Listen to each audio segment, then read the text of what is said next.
दोस्तों, हाल ही में आपको तो याद ही होगा, तस्वीरें भी देखी होंगी। डायल 112 की जो महिला प्रदर्शनकारी थी, अपनी सैलरी बढ़ाने की मांग को लेकर सड़क पर उतरी थी। उसके बाद कैसी बदसलूकी की गई थी बाबा की पुलिस की तरफ से। उन्हें न केवल खदेड़ा जा रहा था, घसीटा जा रहा था, उन्हें धमकी तक दी जा रही थी, उन्हें डराया धमकाया जा रहा था। कौन कर रहा था? ये गुंडा मवाली नहीं कर रहा था, ये बाबा की पुलिस कर रही थी। वीडियो तमाम आपने देखी नहीं थी। वो बात अलग है कि जैसे ही इस पूरे मामले में अखिलेश यादव की एंट्री हुई थी, वैसे ही बाबा और बाबा की पुलिस और बाबा के अधिकारियों की घिग्गी बन गई थी। लेकिन इन सब के इतर हफ्ता भर भी नहीं बीता, एक और ऐसी तस्वीर निकलकर सामने आई है। आज मैं आपको दिखाने जा रहा हूं कि कैसे गुस्से से लाल हो गए अखिलेश यादव, कैसे एक बार फिर से सारी हदें बेहूदगी की पार करती गई हैं, कैसे महिलाओं को लखनऊ की बीच सड़क पर घसीटा गया है और उन्हें उठाकर पटक दिया गया है खुले आसमान के नीचे ठंड में ठिठुरने के लिए। नमस्कार, मैं हूं प्रज्वल गौतम और आप देख रहे हैं दलाल न्यूज। आप तमाम न्यूज चैनल अभी खोलकर देखिए, एक न्यूज चैनल पर आपको एक खबर नहीं दिखेगी, एक न्यूज चैनल आपको यह नहीं दिखाएगा कि बाबा की सरकार में किस तरह से महिलाओं के साथ उन्हीं की पुलिस बदसलूकी कर रही है। न डायल 112 को लेकर, न इन महिला प्रदर्शनकारियों को लेकर, किसी को लेकर। क्योंकि उत्तर प्रदेश में क्या चल रहा है? गोदी मीडिया के मुताबिक रामराज। और जब रामराज चल रहा होता है तो ऐसे में कोई ऐसी तस्वीरें नजर नहीं आती। उनको तो अयोध्या में दीपोत्सव नजर आया, उन्हें तो इतिहास बचता हुआ नजर आया। उन्हें नजर आया कि एक संत जो मुख्यमंत्री बनकर सिर्फ भगवान श्री राम, माता सीता की पूजा अर्चना कर रहे थे, लेकिन जो हकीकत में सीता है या जो महिलाएं हैं उत्तर प्रदेश की, उनके साथ किस तरह सरकार रवैया किया जा रहा है, वो वीडियो के जरिए दिखाने जा रहा हूं। पहले वीडियो देखिए आप। तो देख ली वीडियो। ये वीडियो कहीं और की नहीं है, ये वीडियो है बाबा की सरकारी कुटिया से चंद कदमों की दूरी पर। यही सारी की सारी उठकर जा रही थी।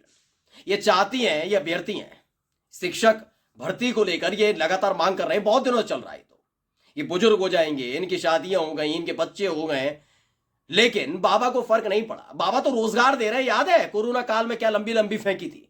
बाबा के मुताबिक इन्होंने मनरेगा के तहत, कोरोना काल में मनरेगा के तहत गड्ढे खोदने वाले चीजों को भी रोजगार बता दिया था। इनका कहना था कि जो बाहर से आ रहे थे ना लोग काम छोड़ छोड़कर, वो उन लोगों को उनके ही गांव, उनके ही शहर में काम दिया था। काम क्या दिया था? गड्ढा खोदने का।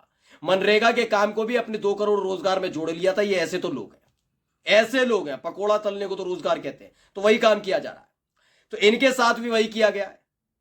इनको खदेड़ा गया, खचेड़ा गया। इतने सालों से मांग कर रहे हैं, नहीं सुनी गई। जब इन्होंने देखा डायल 112 को लेकर, जब अखिलेश यादव मैदान पर आए, तो इनकी भी हिम्मत बढ़ी। इन्होंने भी कहा आगे आकर देखते हैं, शायद हमारी भी मांग मान ली जाए, हमसे सुन ले। अब तो दिवाली खत्म हो गई, दीपोत्सव चला गया, इतिहास बन तो गया, आ तो जाओ मैदान में, अब तो हमारी सुन लो। लेकिन नहीं, क्या किया गया? तस्वीरें देखिए, एक और वीडियो देखिए। इसको लेकर अखिलेश यादव का गुस्सा फूटा क्यों है वो आपको बताऊंगा। सबसे पहले अखिलेश यादव ने क्या कहा है, सुन लीजिए। इन्होंने कहा कि यह भाजपा के नारी सशक्तिकरण के सच का विरोधाभासी रूप। जब नारी के खिलाफ शासन प्रशासन शक्ति का दुरुपयोग कर रहा है, भाजपा ने नारी वंदन नहीं, नारी क्रंदन की शुरुआत की है। और बिल्कुल बात सही है। आप बताइए, नारियों का सम्मान है कहां? डायल 112 की तस्वीरें मैंने आपको पहले भी दिखाई थी, आपने देखी होंगी।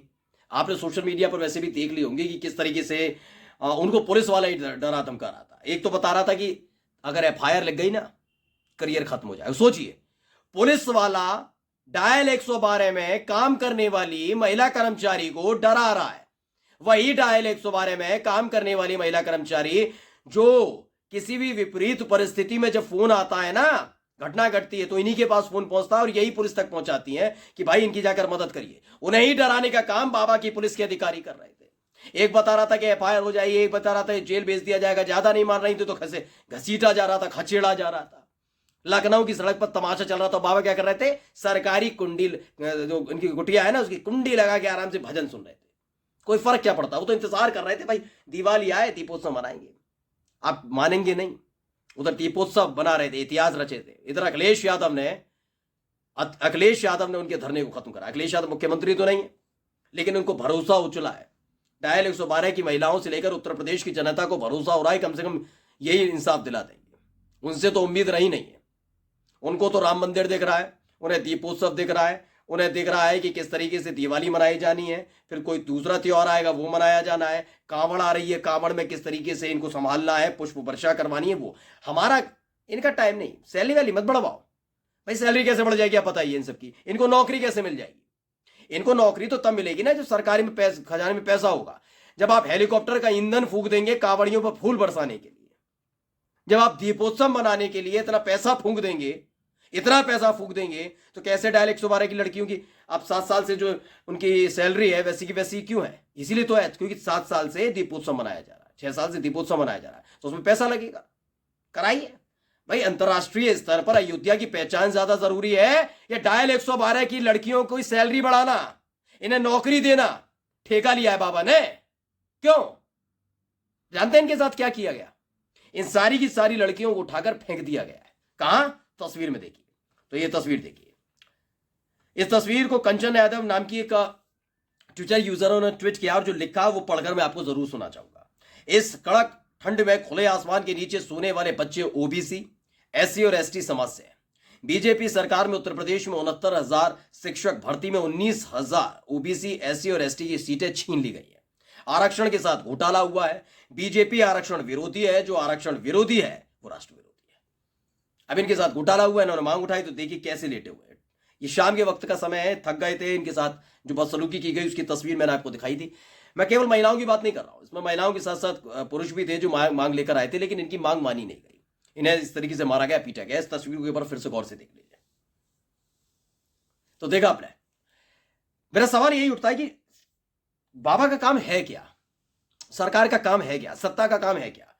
अखिलेश यादव का काम यह है कि वो डायल 112 या जो भी प्रदर्शनकारी होंगे उन महिलाओं की बात सुने?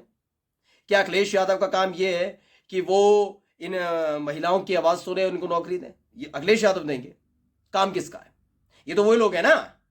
कोई भी गलत काम होता है तो नेहरू गलत करते हैं, और सही होता है तो मोदी सही करते हैं। अब यही बात मैं पूछना चाह रहा हूं, इनकी गलती क्या? अभी जाके पूछ लीजिए किसी भी भारतीय जनता पार्टी के वाचाल प्रवक्ता से जाकर पूछ लीजिए, वो या तो मायावती पर या अखिलेश यादव पर, इन पर आरोप लगा के पल्ला झाड़ लेंगे।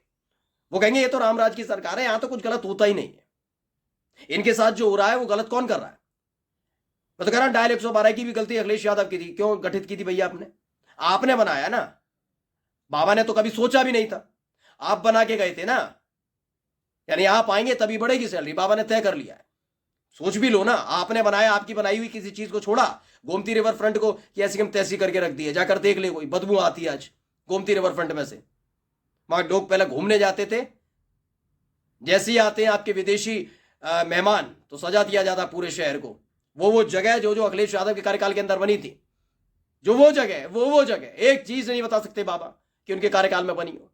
गोमती रिवर फ्रंट इतना खूबसूरत सरकारी खजाने से बना था, अखिलेश यादव की सोच थी। लेकिन सोच थी ना, बस वही सोच इन्हें पसंद नहीं है, बर्बाद कर दिया है। तमाम चीजें बर्बाद करके रख दी। इन्हें बर्बाद करना बहुत पसंद है। हाँ, गुड़ गोबर ये करवा लो, गाय गोबर गुड़ ये वो गोमूत्र, बस यही करवाते रहो। हिंदू मुस्लिम बस यही करवाओ, ना रोजगार देंगे ना किसी की पगार बढ़ाएंगे। नमस्कार।